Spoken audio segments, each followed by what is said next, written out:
wabarakatuh.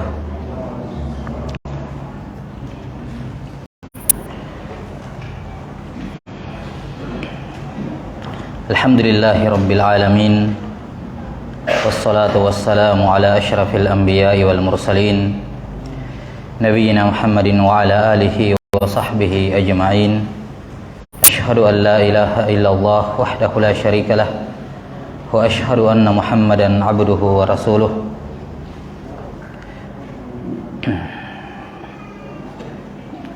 Allahumma la ilma lana illa ma 'allamtana innaka antal alimul hakim.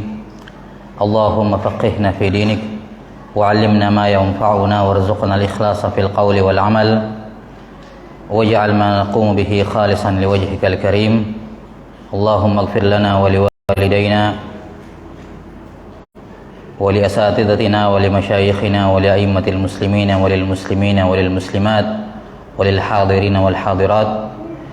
قال الله تعالى في القرآن العظيم يا أيها الذين آمنوا اتقوا الله حق تقاته ولا تموتن إلا وأنتم مسلمون.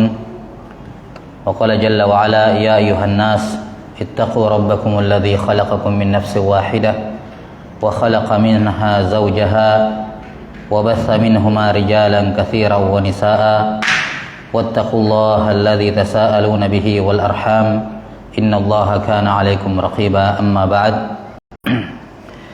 Alhamdulillah,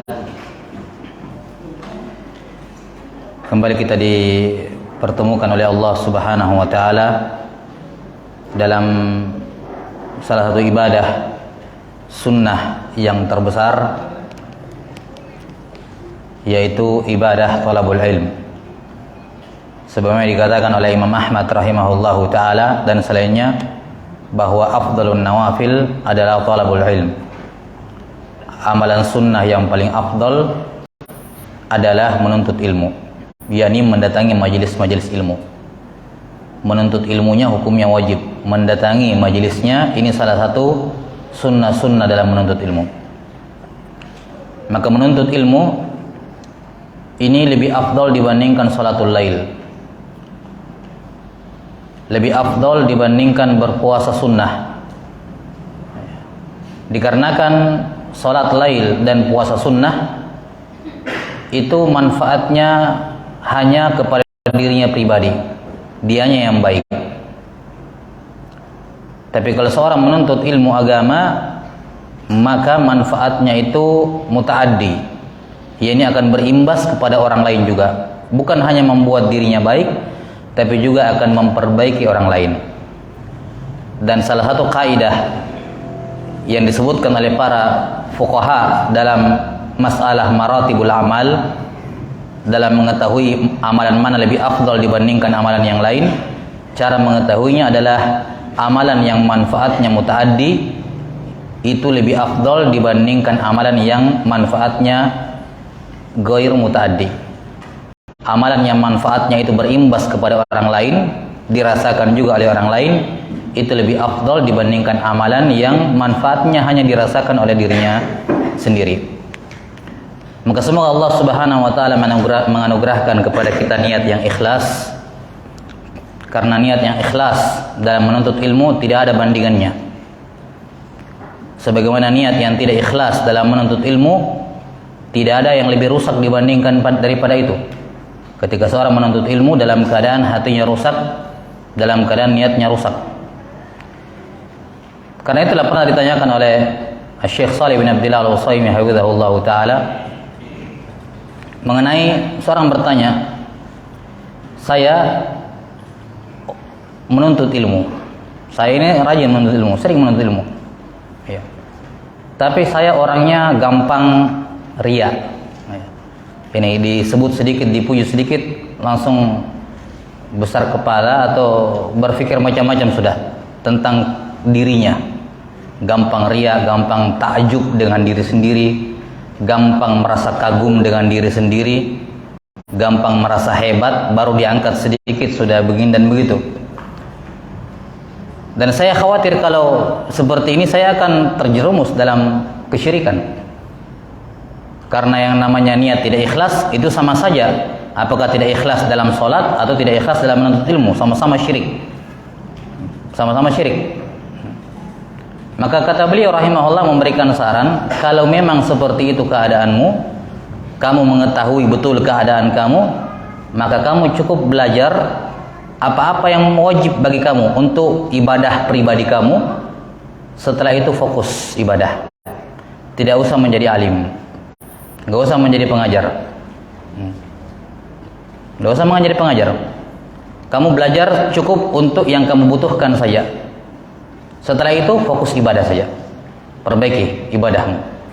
Kenapa? Karena kalau seorang fokus dengan ibadahnya, mempelajari apa-apa yang fardu ain bagi dirinya saja, setelah itu fokus dengan ibadahnya, itu lebih baik dibandingkan dia kelak menjadi alim dan dia melakukan kesyirikan dalam ilmunya. Yani dia mencelakakan dirinya sendiri. Maka kalau kamu lebih kenal diri kamu sendiri, kalau kamu berpotensi akan celaka kalau menjadi seorang alim, mending fokus ibadah saja. Belajar yang penting-penting saja, yang wajib-wajib, setelah itu fokus ibadah. Ini menunjukkan bukan perkara yang main-main. Betul para ulama mengatakan ikhlas itu bisa memperbaiki niat. Yani ada orang belajar awal menuntut ilmu, niatnya bermasalah.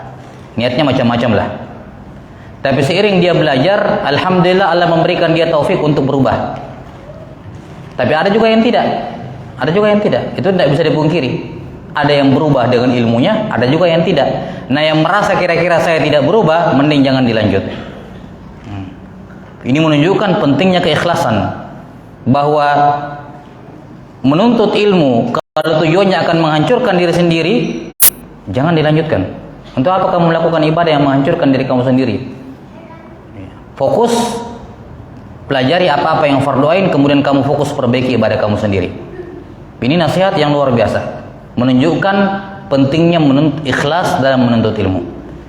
Bahwa siapa yang Allah Ta'ala berikan rezeki ikhlas, rezeki berupa ikhlas dalam menuntut ilmu, maka dia telah mendapatkan kebaikan yang sangat besar.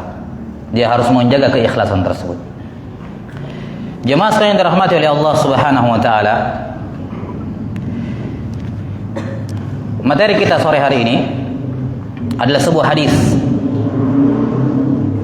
yang menjadi wasiat Rasulullah sallallahu alaihi wasallam kepada salah seorang sahabat yang mulia, kepada pimpinan, kepada ulamanya para sahabat yang diakui keilmuannya oleh Nabi sallallahu alaihi wasallam di antara para sahabat, yaitu sahabat Muadz ibnu Jabal radhiyallahu taala anhu. Di mana dalam hadis ini Nabi sallallahu alaihi wasallam memberikan wasiat kepada Muadz bin Jabal dengan nasihat ya, wasiat dan nasihat berupa zikir yang hendaknya dibaca setelah sholat. Karena wasiat ini sangat berkesan di dalam hatinya Muadz bin Jabal, beliau pun menyampaikan juga kepada muridnya, meneruskan wasiat ini kepada muridnya.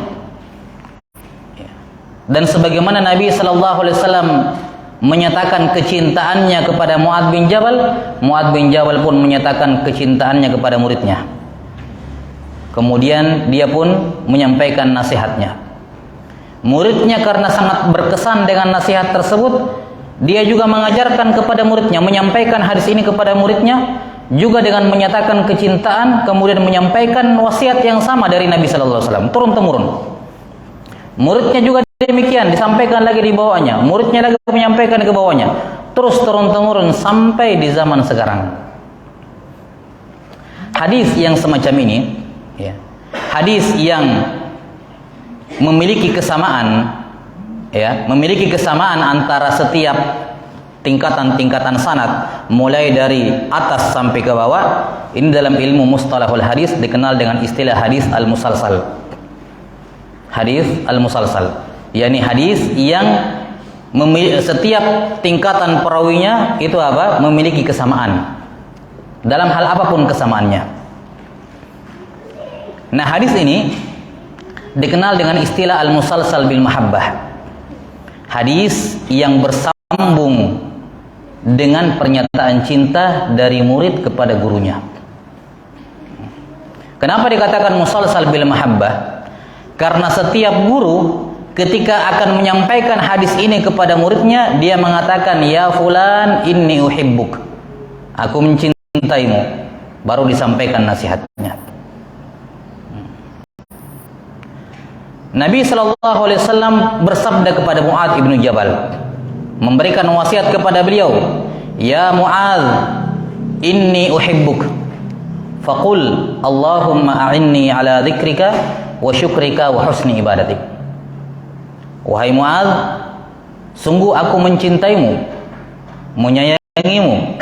Karena itulah hendaknya kamu berdoa, Allahumma a'inni ala dzikrika wa syukrika wa husni ibadatik. Ya Allah, bantulah aku, tolonglah aku agar aku bisa senantiasa mengingatmu, berzikir kepadamu, wa syukrika, bersyukur kepadamu, wa husni ibadatik, dan memperbaiki ibadahku kepadamu. Dalam riwayat lain, ini hadis diriwayatkan oleh Imam Abu Dawud, ya, dan selainnya. Dalam riwayat Abu Dawud disebutkan, ya Mu'adz, inni uhibbuk, fala tada'anna dubura kulli salatin taqul Allahumma a'inni ala dzikrika wa syukrika wa husni ibadatik. Wahai Mu'adz, sungguh aku menyayangimu, mencintaimu, maka jangan sekali-kali kamu tinggalkan setiap selesai salat 5 waktu, ucapkan ini, Allahumma a'inni ala dzikrika wa syukrika wa husni ibadatik. Ini wasiat Nabi SAW kepada siapa? Mu'adz bin Jabal. Mu'adz bin Jabal juga menyampaikan hal yang sama kepada muridnya yang bernama As-Sanabihi. Beliau berkata, ya As-Sanabihi, inni uhibbuk, fala faqul Allahumma inni ala dzikrika wa syukrika wa husni ibadatik. Wahai As-Sanabihi, aku mencintaimu, aku menyayangimu, maka katakan, baca zikir ini, Allahumma inni ala dzikrika wa syukrika wa husni ibadatik. As-Sanabihi juga menyampaikan kepada muridnya Abdurrahman Al-Hubuli, ya Abdurrahman, Abu Abdurrahman Al-Hubuli, ya Aba Abdurrahman, inni uhibbuk, faqul, wahai Abu Abdurrahman, aku mencintaimu, aku menyayangimu, maka bacalah ini setiap kali salat, Allahumma inni ala dzikrika wa syukrika wa husni ibadatik. Terus Abu Abdurrahman Al-Hubuli juga menyampaikan kepada muridnya Uqbah bin Muslim, ya, dan seterusnya sampai di zaman kita sekarang. Ini hadis di setiap tabaqat, semua guru berkata kepada muridnya, inni uhibbuk, faqul Allahumma inni ala dzikrika wa syukrika wa husni ibadatik. Sudah 15 abad yang lalu sampai sekarang. Dan kami juga menerima nasihat ini dari guru-guru kami, yang mereka meneruskan dari guru mereka di atas, ya. Yang kami mendengarkan hadis ini dengan sanad yang bersambung dari sekitar 100 orang guru lebih. Mereka semua guru-guru kami berkata kepada kami, inni uhibbukum, faqulu Allahumma inni ala dzikrika wa syukrika wa husni ibadatik. Setiap guru yang kami dengarkan hadis ini darinya, mereka berkata, inni uhibbukum, aku mencintai kalian wahai murid-muridku, maka katakanlah, bacalah zikir ini setiap habis salat, Allahumma inni ala dzikrika wa syukrika wa husni ibadatik. Dan saya di sini untuk meneruskan tradisi keilmuan dari zaman Nabi sallallahu alaihi wasallam, untuk mendapatkan keberkahan dari Nabi sallallahu alaihi wasallam dari wasiatnya, saya juga meneruskan wasiat ini kepada semua yang hadir. Inni uhibbukum, fala tad'anna dubura kulli salatin taqul Allahumma inni ala dzikrika wa syukrika wa husni ibadatik. Maka ini nasihat yang sangat agung dari Nabi sallallahu alaihi wasallam, dan menunjukkan kepada kita akan pentingnya untuk menjaga suatu kebiasaan yang baik. Karena hadis al-musalsal ini, hadis yang memiliki kesamaan di setiap tabaqatnya, ini dipertahankan oleh para muhaddisin turun-temurun sampai di zaman sekarang. Bahwa sesuatu ilmu hendaknya diwariskan turun-temurun, disampaikan turun-temurun. Dan siapapun yang mendengar hadis Nabi sallallahu alaihi wasallam kemudian dia menyampaikannya seperti yang dia dengar, maka Nabi sallallahu alaihi wasallam menjanjikan kepadanya, nadharallahu imra'an sami'a maqalati fawa'aha fa'addaha kama sami'aha. Semoga Allah mencerahkan wajah, memberikan nadharah, wajah yang terang benderang pada hari kiamat atau di dunia. Dan di hari kiamat kepada orang yang mendengarkan sabdaku, kemudian dia menghafalnya dan menyampaikannya seperti yang dia dengar. Maka ini hadis yang sangat penting, wasiat dari Nabi sallallahu alaihi wasallam kepada Mu'adz bin Jabal. Kita lihat kandungan hadisnya. Kata Nabi sallallahu alaihi wasallam kepada Mu'adz, "Inni uhibbuk." Aku mencintaimu wahai Mu'adz. Kata para ulama, kalimat "inni uhibbuk", aku mencintaimu, itu mungkin kalau kita orang Indonesia sekarang ini mungkin kalimatnya terdengar klise, ya. Seorang suami berkata kepada istrinya, anak kepada orang tuanya, orang tua kepada anaknya, ya. Mungkin kayak banyak di antara mereka yang mengucapkannya sekedar diucapkan saja. Tapi kalimat "inni uhibbuk", pernyataan cinta dalam syariatul Islam ini memiliki konsekuensi yang berat. Karena itulah, lihat, tidak semua sahabat Nabi SAW bersabda kepadanya satu persatu "inni uhibbuk". Enggak semua sahabat. Sahabat-sahabat tertentu. Kita bisa kumpulkan hadis dari Nabi SAW, siapa-siapa sahabat yang Nabi pernah berkata kepadanya "inni uhibbuk", atau menyatakan cinta beliau kepada sahabat individu tertentu. Individu sahabat tertentu. Jarang. Enggak banyak jumlahnya. Walaupun kita yakin Nabi SAW mencintai semua sahabat, yakin, tidak diragukan. Cuman pernyataan ini, ya, ini menunjukkan ini pernyataan yang sakral, di mana setiap guru berkata kepada muridnya "inni uhibbuk", untuk mengingatkan pentingnya hal ini. Apa itu? Bahwa al-mahabbah, cinta, itu kan amalan qalbi, amalan hati. Tidak ada yang bisa lihat cinta kita, kan? Tidak ada yang bisa lihat. Cinta itu tidak bisa dilihat, nggak bisa didengar, nggak bisa disentuh. Karena dia amal qalbi, amal hati. Karena dia tidak bisa dibuktikan, yakni maksud saya tidak bisa dilihat secara langsung, maka terkadang orang serampangan mengucapkan itu karena tidak ada yang tahu kalau saya bohong, gitu. Karena itulah cinta, untuk dilihat apakah dia sidq, jujur atau tidak, membutuhkan imtihan, membutuhkan apa? Ujian. Yang Allah Ta'ala sebutkan dalam surah Ali Imran, ya, "Qul in kuntum tuhibbunallaha fattabi'uni." Kalau kalian mengakui cinta kepada Allah, buktikan, ikutilah saya, kata Nabi sallallahu alaihi wasallam. Kata Ibnu Katsir rahimahullah, ini ayat imtihan. Ayat untuk menguji, mengetes seberapa benar cinta semua orang yang mengklaim cinta kepada Allah.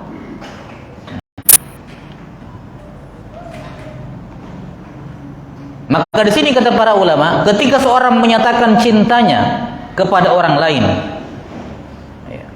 kepada sama muslim, maka di antara konsekuensi al-mahabbah adalah an-nusrah, pertolongan, memberikan pertolongan. Kalau dia mencintai seseorang, maka dia akan memberikan pertolongan kepada orang tersebut, memberikan bantuan kepada orang tersebut. Kalau dia dizolimi, dia membantu. Kalau dia miskin, diberikan kecukupan. Kalau dia membutuhkan bantuan, dikasih bantuan. Kalau dia kesulitan, diberikan kelapangan. Itu konsekuensi cinta. Maka jangan mengklaim cinta kepada seseorang, kalau dia mendapatkan musibah kamu menjauh, dia terkena musibah, futur dalam agamanya, miskin dalam kehidupannya, tertimpa penyakit dan seterusnya, kemudian kamu menjauh. Jangan mengaku cinta kepadanya, dia lagi membutuhkan dan kamu tidak menolongnya. Maka ini konsekuensi mahabbah. Kalau kamu cinta kepada seorang, dia dizolimi, kamu bantu. Jangan cuma ditontoni. Ini konsekuensi mahabbah, konsekuensi cinta. Intinya adalah cinta membutuhkan pembuktian. Tidak sekedar di mulut. Karena memang cinta itu bukan di mulut, cinta itu di hati, tidak kelihatan. Dibuktikan dengan apa? Perbuatan. Maka di sini Nabi SAW bersabda kepada Mu'adz bin Jabal radhiyallahu taala an, yang kita tahu beliau sahabat yang mulia, dai Nabi SAW yang dikirim kepada orang-orang Yahudi di Yaman, menunjukkan bagaimana tingginya kepercayaan Nabi SAW kepada Mu'adz, menyerahkan orang Yahudi kepada beliau. Orang Yahudi kita tahu orang ahli kitab yang paling berilmu, kan begitu. Tapi diserahkan semuanya kepada Mu'adz bin Jabal, menunjukkan tingginya kepercayaan Nabi SAW kepada Mu'adz dan kepercayaan beliau kepada ilmunya. Karena itu disebutkan dalam sebagian riwayat, Mu'adz bin Jabal akan dibangkitkan pada hari kiamat di hadapannya semua ulama. Ya, kayak menjadi pemimpin dari pasukan, pemimpin dari apa? Para ulama. Kata Nabi SAW, ya Mu'adz, inni uhibbuk. Aku mencintaimu. Karena aku mencintaimu, maka aku memberikan sesuatu kepadamu. Ini juga diantara bentuk pembuktian cinta. Memberikan sesuatu yang bermanfaat. Cinta itu bukan bakhil, tidak bakhil. Cinta kepada keluarganya, ya. Tapi ketika keluarganya membutuhkan, dia hitung-hitung, bakhil.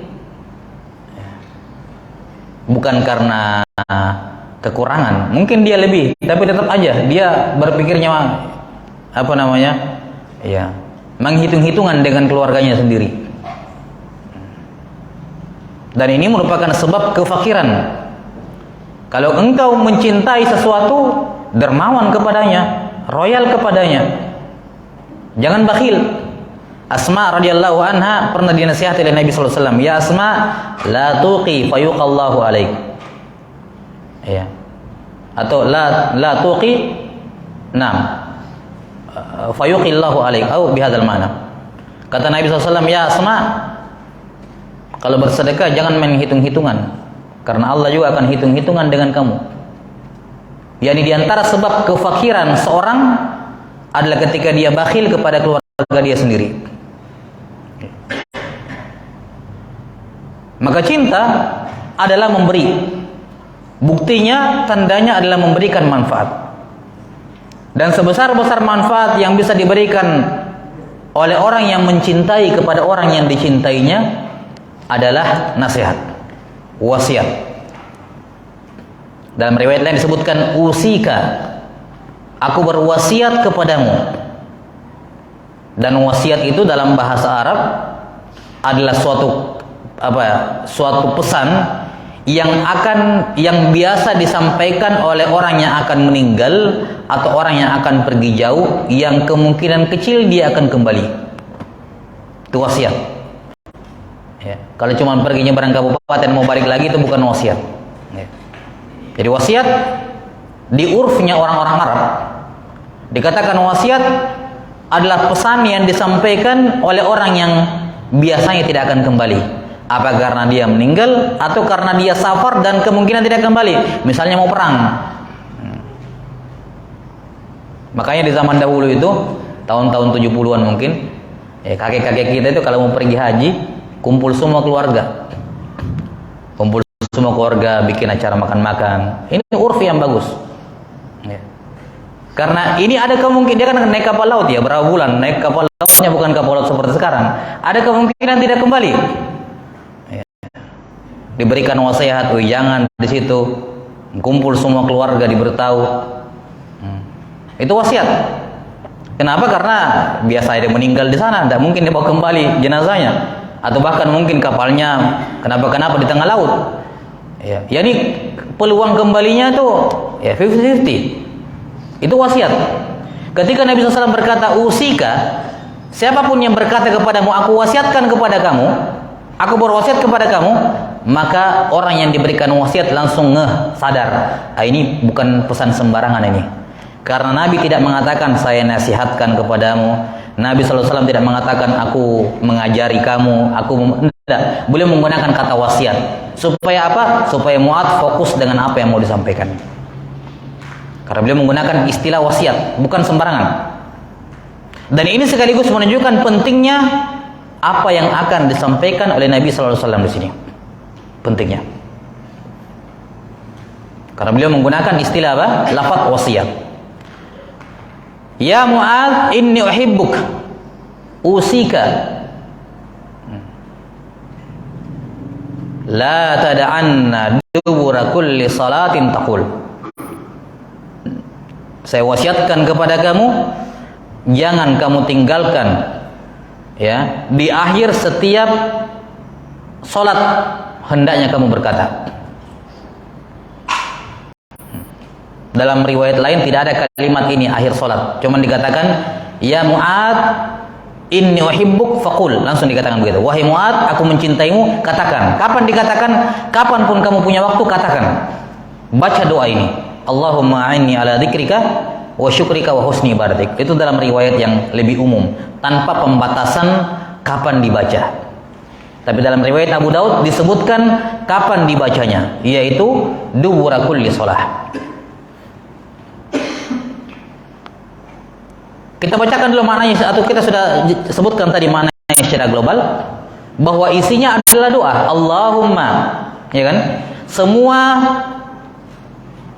lafaz-lafaz syar'i yang dimulai dengan Allahumma itu pasti doa. Karena kan ya Allah, memanggil Allah, berarti pengen sesuatu. Ya. Maka apa yang akan diajarkan oleh Nabi sallallahu alaihi wasallam kepada Mu'adz bin Jabal adalah doa.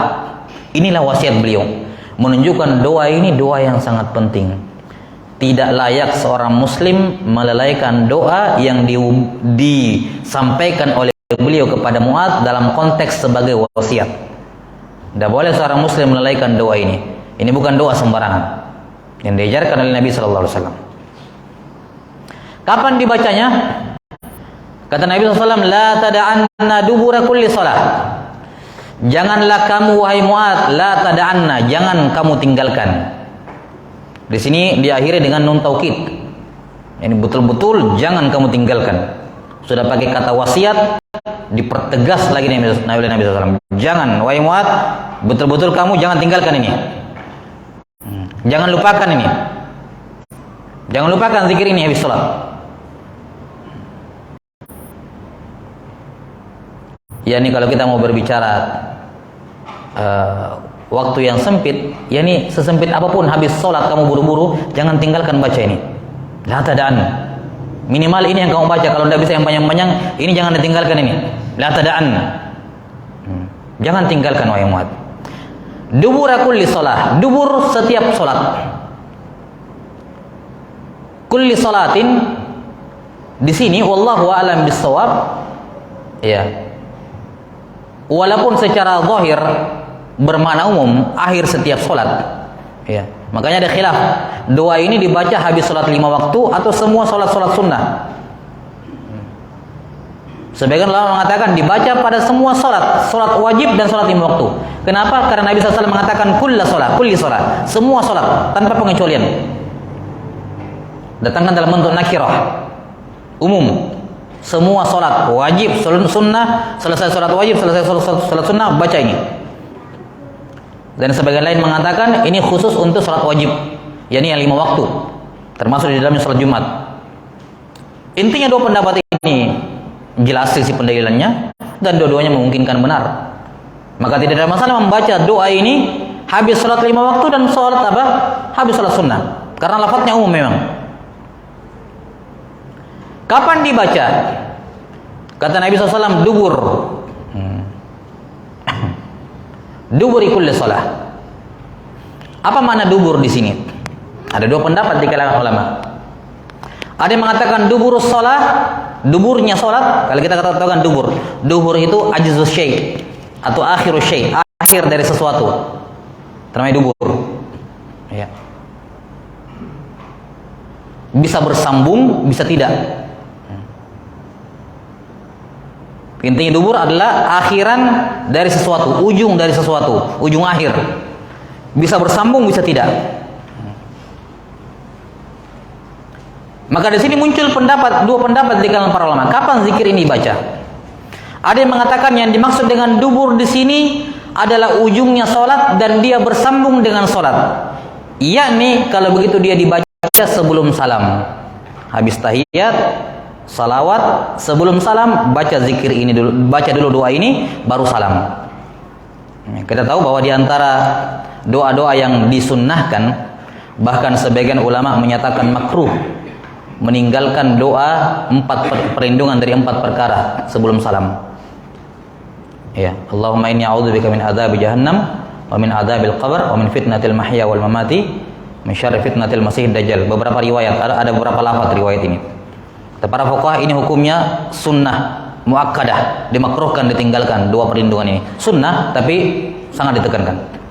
Nah, setelah selesai doa perlindungan dari 4 perkara ini, baca ini baru salam. Allahumma inni ala dzikrika wa syukrika wa husni ibadatik, baru salam. Ini pendapat yang pertama, mengatakan dubur bermakna akhiran salat tapi dia bersambung dalam salat, yakni masih bagian dari salat.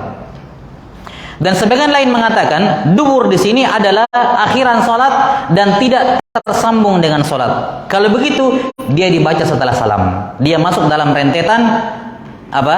Zikir-zikir setelah salam.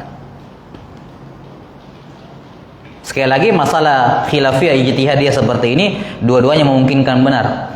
Kalau dia mau lakukan dua-duanya tidak ada masalah. Dia baca di akhir salat, dia baca lagi di luar ketika zikir.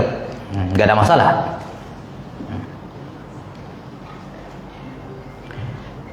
Namun sebagai tambahan faedah di sini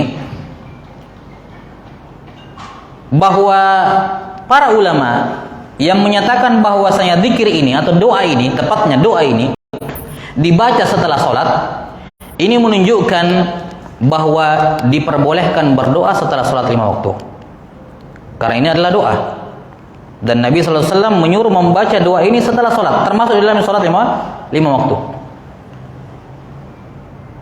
Maka kalau doa ini disunnahkan setelah sholat 5 waktu, maka ini menjadi dalil yang tegas menunjukkan dibolehkannya, bahkan disunnahkannya berdoa setelah sholat 5 waktu. Dan ini didukung oleh banyak riwayat.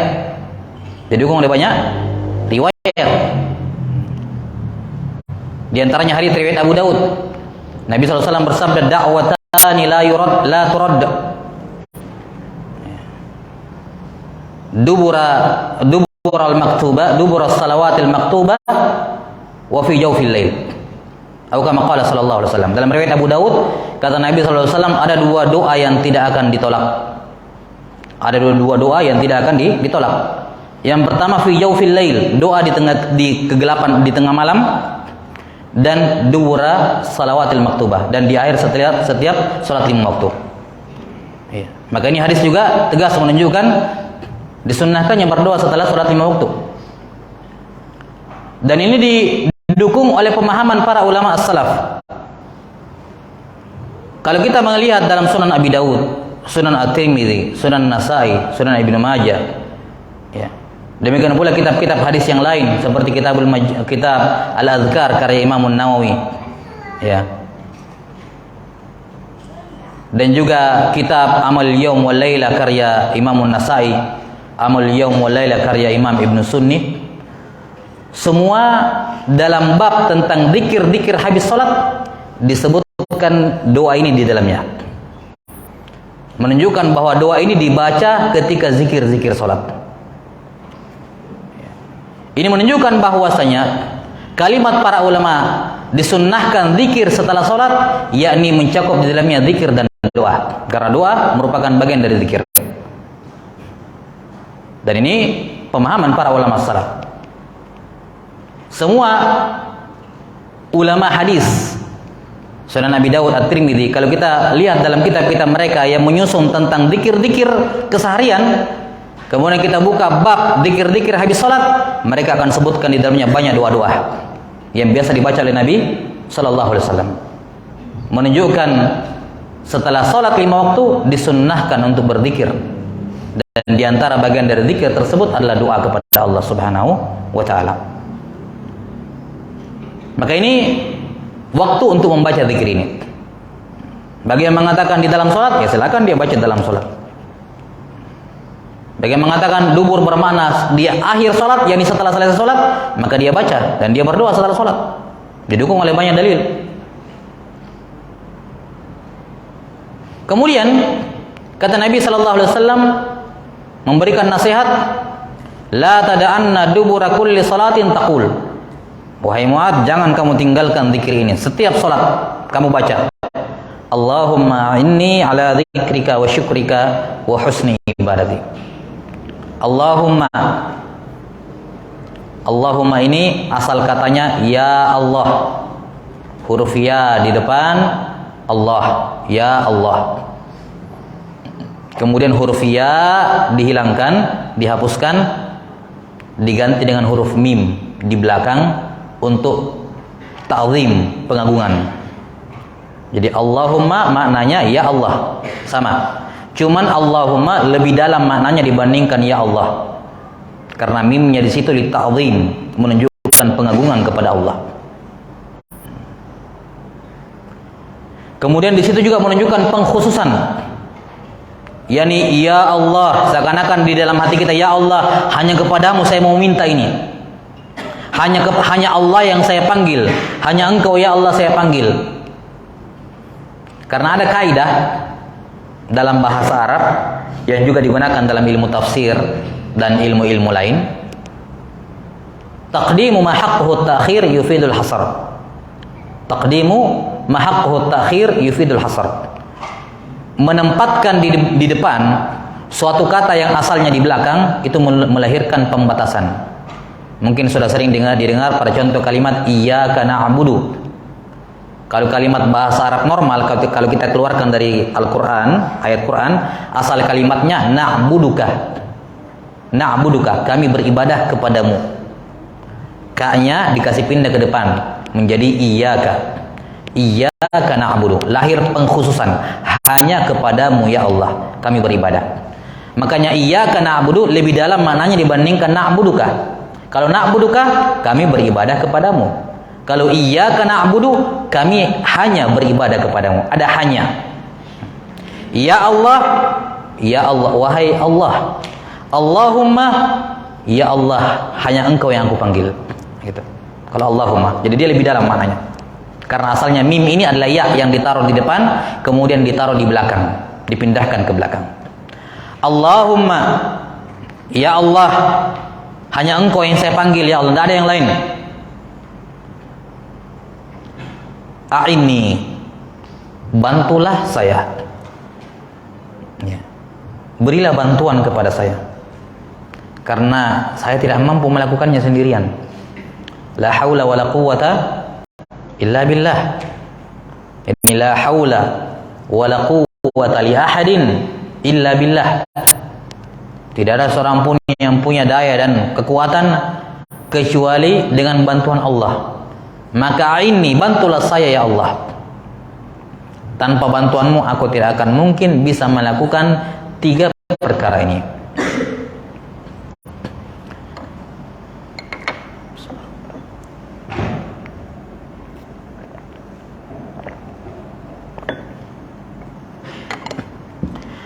Apa 3 perkara itu? Yang pertama, kata Nabi sallallahu alaihi wasallam, "A'inni ala dzikrika." Ya Allah, bantulah aku untuk senantiasa menyebutmu. Zikrika. Az-zikr, kata Imam Nawawi rahimahullahu ta'ala, ada 2 bentuk. Ada 2 jenis. Ada, yakni zikrullah maksudnya. Zikrullah ada dua bentuk. Yang pertama ada zikrullah bil qalbi, dan yang kedua ada zikrullah bil lisan. Ada zikrullah bil qalbi dan yang kedua zikrullah bil lisan. Yang pertama berzikir kepada Allah dengan hati. Yang kedua berzikir kepada Allah dengan lidah. Berzikir kepada Allah dengan hati, ini terjemahannya mengingat Allah. Berzikir kepada Allah dengan hati, terjemahannya mengingat Allah.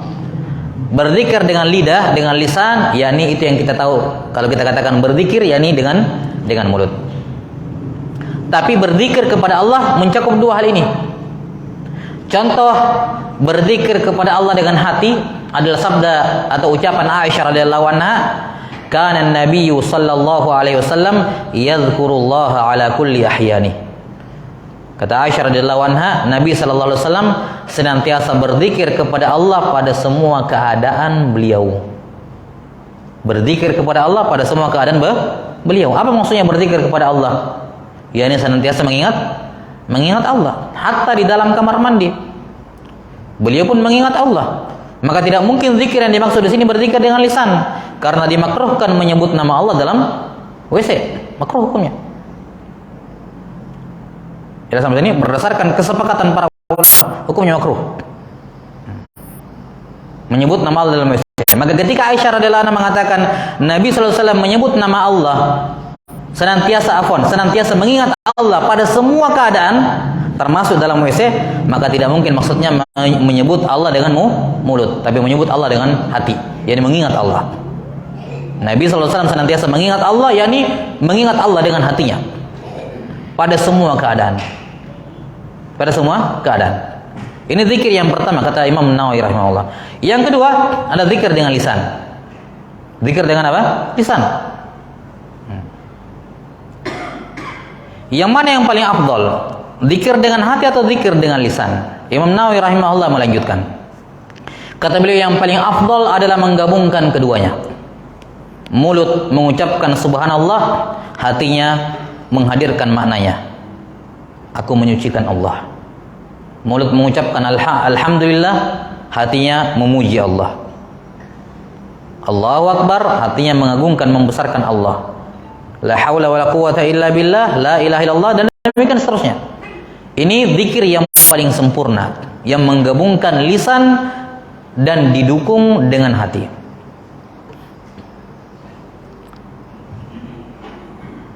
Dan demikian seharusnya ucapan seorang muslim. Muslim itu sifat idealnya kalau dia berbicara, apa yang dia ucapkan itu ada dalam hatinya. Bukan orang melantur. Ngomongnya apa, hatinya apa gitu. Enggak. Ini yang paling afdol. Kemudian di urutan nomor 2 adalah zikir dengan hati. Di urutan di bawahnya yang paling afdol adalah mengingat Allah dengan hati. Karena itulah intinya. Intinya seorang muslim itu selalu ingat Allah dalam semua aktivitasnya, itu intinya. Ya. Menyebut dengan lisan itu membantu memunculkan dalam hati. Ya. Ada orang kena musibah, dia bilang istighfar. Ya. Disuruh istighfar. Kenapa disuruh istighfar? Intinya kan disuruh dia sabar, kan begitu? Atau ucapkan innalillah. Kenapa dia disuruh? Supaya kalau dia ucapkan teringat di dalam hatinya maknanya. Maka inti dari zikir adalah mengingat Allah dengan hati, itu intinya. Makanya di urutan nomor 2 setelah zikir yang paling afdal menggabungkan dua-duanya, lisan dengan hati. Di urutan nomor 2 adalah berzikir dengan hati, mengingat Allah. Dan di urutan yang paling terakhir, yang paling rendah adalah berzikir dengan mulut saja, tapi hatinya kosong. Jadi yang mana lebih bagus? Berzikir pakai mulut tapi hatinya kosong, atau tidak berzikir dengan mulut tapi hatinya mengingat Allah? Lebih bagus yang kedua. Walaupun dia tidak menyebut nama Allah, tapi hatinya senantiasa ingat kepada Allah. Ini berdasarkan tingkatan afdoliyah ya. Ya. Walaupun yang paling baik sudah disebutkan, yang paling baik yang pertama, yang menggabungkan. Menggabungkan.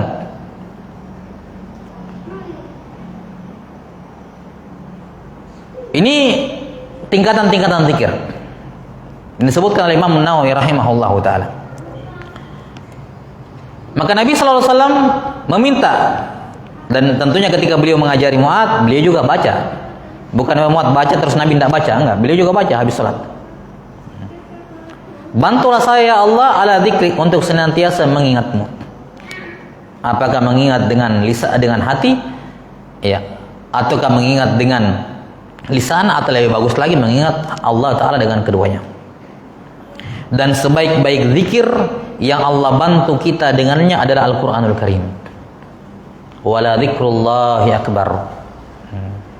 Tidak ada zikir yang lebih besar dibandingkan Al-Quranul Karim. Makanya Al-Quran dalam Al-Quran disebutkan dengan apa? Zikr. Inna nahnu nazzalna dzikra dzikr. Nazzalna adz-dzikr.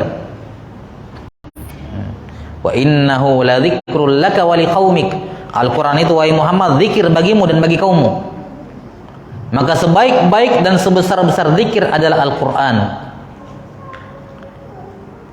Maka salah orientasi, salah prioritas. Orang rajin berzikir, tidak rajin membaca Quran. Salah prioritas. Bukan dibilang jangan, tapi salah prioritas. Sebesar-besar zikir adalah Al-Quran. Maka orang salah prioritas kalau sibuk zikir, tasbih, takbir, tahmid, kemudian tidak sempat membaca Quran. Ini salah prioritas. Al-Quran adalah zikir yang terbesar.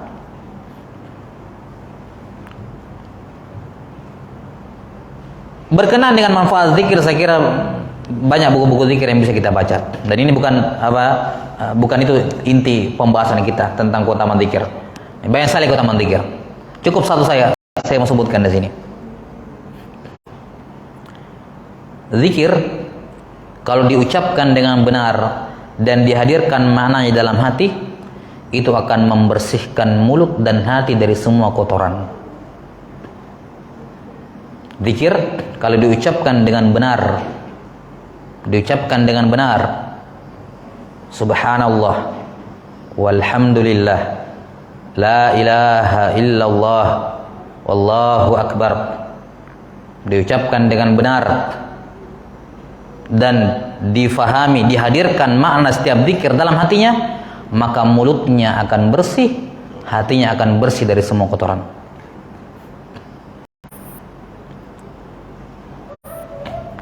Ya. Adapun kalau dibaca tapi dikorupsi, tidak sempurna membacanya, ini tidak ada manfaatnya. Karena buru-buru subhanallah, subhanallah, subhanallah. Ya, tidak ada huruf ha-nya, subhanallah. Ya. Subha kan jelas. Karena buru-buru subhanallah, subhanallah, subhanallah. Lakbar, lakbar, lakbar. Enggak, ini bukan zikir. Apa ini? Ya. Alhamdulillah, alhamdulillah. Dipotong-potong. Ini tidak berzikir namanya dan tidak ada pahala sama sekali. Kamu tidak membaca tasbih, kamu tidak membaca takbir, tidak membaca tahmid. Potong-potong. Kalau memang tidak bisa, tidak punya banyak waktu, jangan paksakan diri berzikir dengan mulut, terus kamu korupsi huruf-hurufnya. Potong-potong huruf-hurufnya. Ingat Allah saja dengan hatimu. Seperti kita katakan tadi, ada tingkatannya. Daripada kamu memaksakan di tingkatan ketiga zikir dengan mulut tapi hatinya kosong, tapi itu pun bacaannya salah, mending mengingat Allah dengan hati toh dibandingkan baca zikir tapi bacanya salah.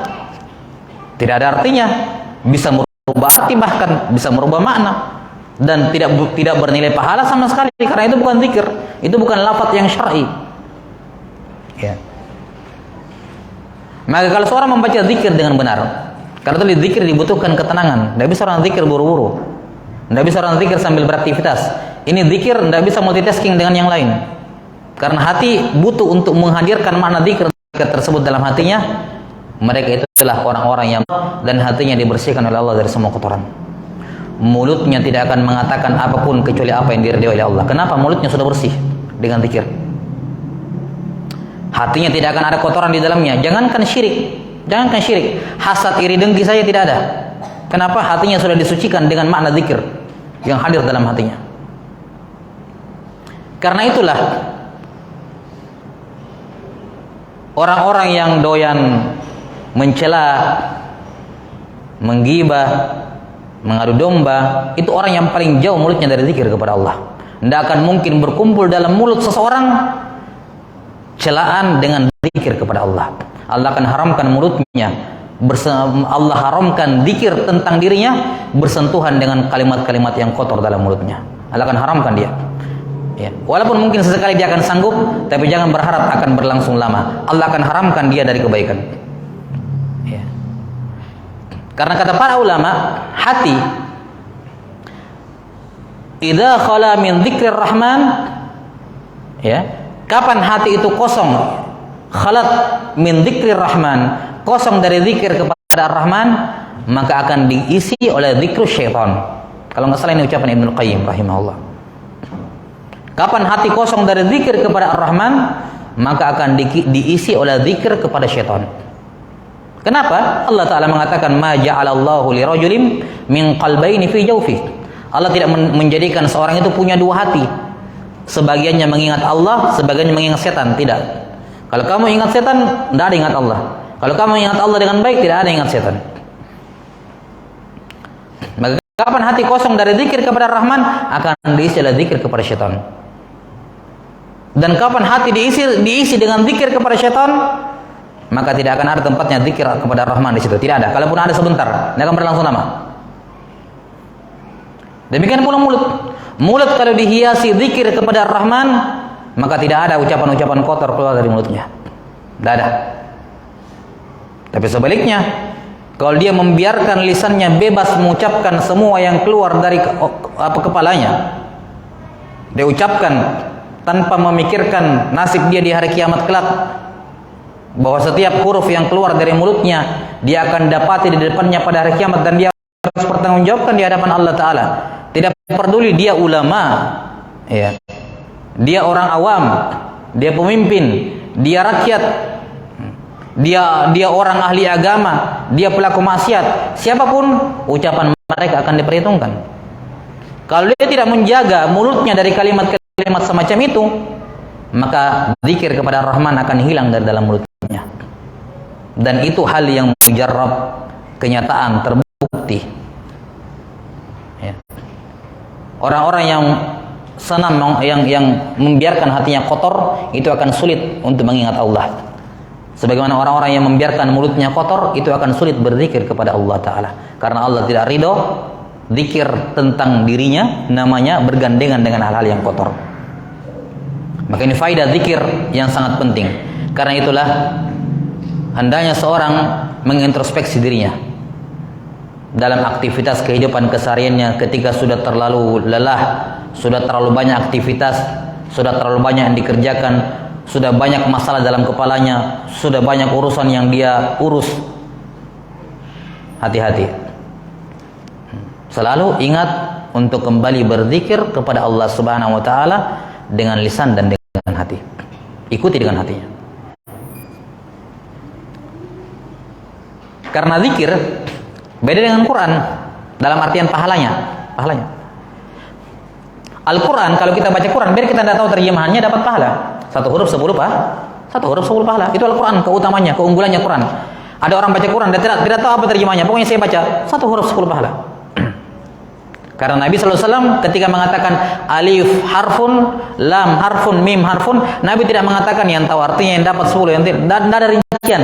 Siapapun yang baca Quran, tahu terjemahannya atau tidak, tahu tafsirannya tidak, dapat 10 pahala, satu huruf. Makanya nggak usah pusing. Kalau sekedar mau dapatkan pahala, baca saja Quran.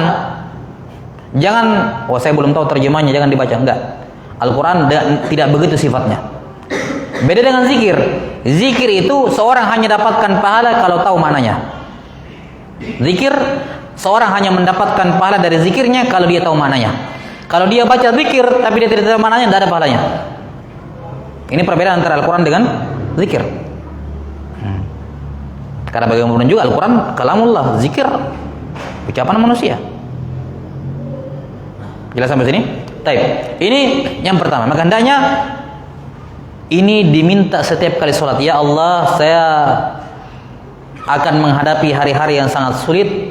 Saya akan mendapatkan berbagai macam ujian, musibah, hal-hal yang menyakitkan dan seterusnya. Ya Allah, bantulah saya senantiasa berzikir kepadamu. Tidak peduli apapun kesibukanku, keadaanku, dalam keadaan apapun aku, di atas maupun di bawah, ya.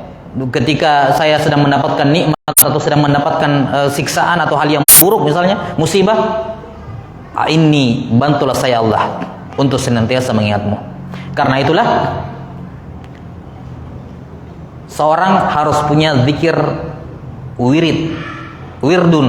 Nah, wirid itu zikir harian yang seorang komitmen selalu membacanya, tidak peduli bagaimana kesibukannya. Yani zikir yang lain mungkin dia bisa tinggalkan, tapi dia harus punya wirid yang dia tidak boleh tinggalkan. Jangan tinggalkan. Karena di antara cara untuk mendapatkan husnul khotimah, di antara cara mendapatkan husnul khotimah adalah seorang punya kebiasaan baik yang dia jaga setiap hari. Siapa yang menjaga kebiasaan itu setiap harinya, insya Allah Allah akan mewafatkan dia di atas kebiasaan baiknya tersebut. Dan tanda atau diantara sebab seorang su'ul khatimah adalah mempunyai kebiasaan yang buruk. Yang dikhawatirkan Allah mewafatkan dia di atas keburukan tersebut. Zikir banyak, makanya harus ada skala prioritas. Oh, zikir pagi, zikir malam banyak. Ya, kalau bagaimana kira-kira kalau saya lagi sibuk-sibuknya? Harus pilih salah satunya. Ini dalam keadaan apapun, tidak peduli apapun, saya harus baca ini. Tidak boleh saya beranjak sebelum saya baca, walaupun satu ini saja. Supaya kebiasaan zikir pagi petangnya tidak tertinggal. Zikir habis sholatnya tidak tertinggal, tidak ditinggalkan, minimal satu. Dia punya prioritas. Misalnya dari zikir semua zikir habis sholat, misalnya ini. Biar bagaimana kesibukannya, saya harus baca ini habis sholat sebelum beranjak. Saya mungkin tidak bisa tasbih 33 kali, mungkin karena waktu atau dan semacam saya buru-buru, tapi ini tidak boleh saya tinggalkan. Itu wirid. Atau zikir malam hari, oh banyak, belum lagi zikir mau tidur, banyak. Apa kira-kira zikir yang saya harus pertahankan satu toh? Nabi SAW bersabda, al-ayatani fi akhiril Baqarah man qara'ahuma fi lailatin kafatah. Dua ayat terakhir surah Al-Baqarah, amanar Rasul sampai akhir, la yukallifullahu nafsa. Kata beliau SAW, siapa yang membaca dua ayat ini dalam satu malam, maka dua ayat ini akan memberikan kecukupan kepadanya. Siapa yang membaca dua ayat ini di malam hari, maka dua ayat ini mencukupi bagi dirinya. Apa makna mencukupi? Ada beberapa penafsiran di antara ulama. Salah satu penafsiran yang sangat bagus adalah siapa yang membaca dua ayat ini, maka sudah mencukupi bagi dia, sudah bisa mengcover semua zikir-zikir perlindungan di malam hari. Ini kalau dia tidak bisa baca yang lain-lain, dia baca dua ayat ini, maka dua ayat ini mengcover yang lain. Ini wirid yang seharusnya dijaga. Ya, karena pengajaran dari Nabi sallallahu alaihi wasallam. Kemudian nasihat yang kedua, wa syukrika, bantulah saya untuk senantiasa bersyukur kepadamu. Ini hal-hal yang berat semua ya, dari yang enteng semua. Zikir, syukur, memperbaiki ibadah, apalagi yang ketiga memperbaiki ibadah, paling susah. Bersyukur kepadamu. Kenapa? Karena syukur itu susah. Allah Ta'ala berfirman, wa qalilun min ibadiyasy syakur. Dari semua hamba-hambaku, orang yang bersyukurnya itu minoritas. Kebanyakannya tidak bersyukur. Berarti kan susah. Sesuatu yang sedikit orang melakukannya, itu menunjukkan itu amalan susah. Hanya sedikit di antara hambaku yang bersyukur.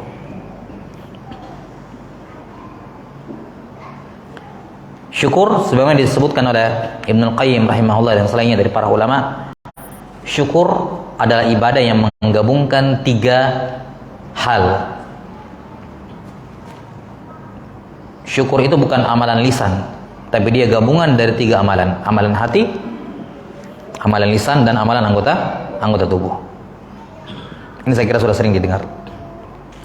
Hati, bagaimana caranya hati bersyukur? Hati harus meyakini bahwa itu nikmat dari Allah. Itu musibah dari Allah. Syukur, walaupun konotasinya itu dilakukan sebagai timbal balik dari kenikmatan, tapi syukur juga bisa dilakukan ketika seorang kena musibah, ya kan? Syukur tetap seorang bisa bersyukur ketika kena musibah, walaupun konotasinya syukur itu di hadapan nikmat, tapi syukur juga tetap bisa dilakukan di depan musibah. Kalau seorang mengetahui apa hikmahnya musibah, kan dia akan bersyukur, diampuni dosa-dosanya, diangkat derajatnya, dan seterusnya. Kita kalau mengatakan ya Allah ampunilah saya, astagfirullah, Allahumma gfirli berulang-ulang, kan belum tentu diterima, belum tentu diampuni, kan begitu. Tapi kalau kita kena musibah satu kali baru kita bersyukur, ya, kita bersabar, kalau kita kena musibah, kita kena musibah kemudian kita bersabar, terampuni dosa tanpa butuh kita mengatakan astagfirullah.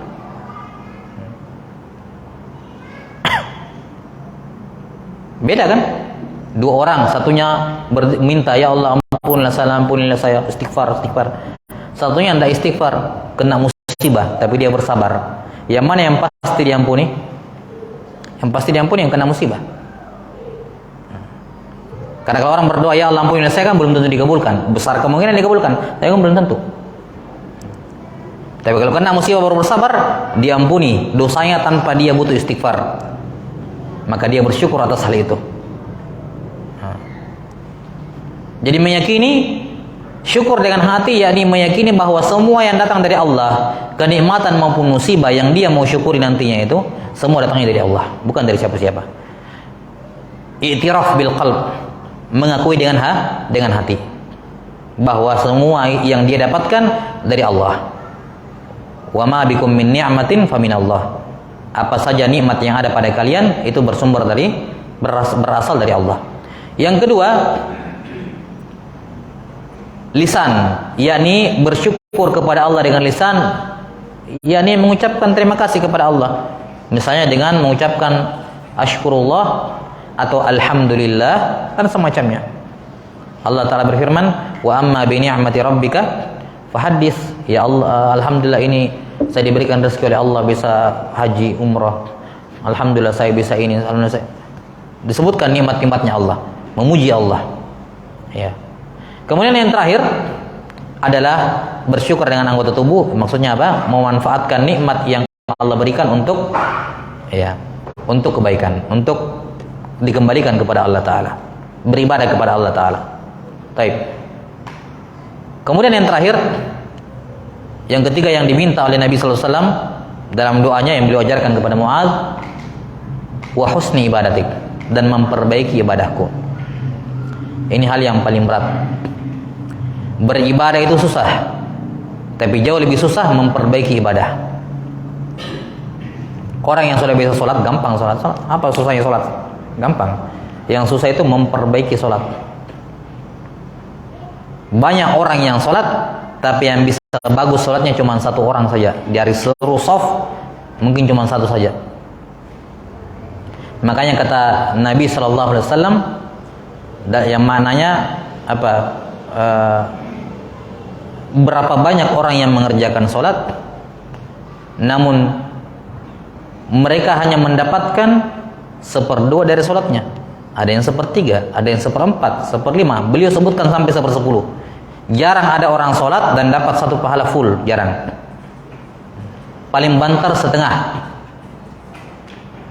Berarti apa? Sholat itu gampang. Yang susah itu memperbaiki sholat. Mendapatkan satu pahala full itu susah. Kenapa? Kata Ibnu Abbas radhiyallahu anhu, bahagianmu dari sholat hanyalah sesuai dengan apa yang kamu ingat. Kalau ada orang sholat subuh, Allahu Akbar, ingat Allah, setelah itu fikirannya kemana-mana, nanti balik Assalamualaikum baru kembali, nah itu saja dia dapat pahalanya, takbir sama salam. Ya lain tidak ada pahalanya. Itu di bawah 1/10 lagi kalau begitu. Jadi kamu hanya mendapatkan bagian dari salatmu pada bagian yang kamu ingat saja. Yani yang akalmu, hatimu hadir di dalam salat. Karena itulah harus difokuskan seorang ketika salat supaya dari takbir sampai salam dia mendapatkan pahala dari semua gerakan salat, semua amalan salat. Karenanya disunnahkan ketika bertakbir intiqal itu mengikutkan takbir dengan gerakan. Jadi ketika dia mau sujud dari tidak sami Allahu liman hamidah, ya ketika mau turun sudah Allahu Akbar. Jelas? Di mana takbirnya memanjang sampai dia sujud. Supaya apa? Tidak ada gerakan salat yang kosong dari zikir. Ketika dia ruku Allahu Akbar.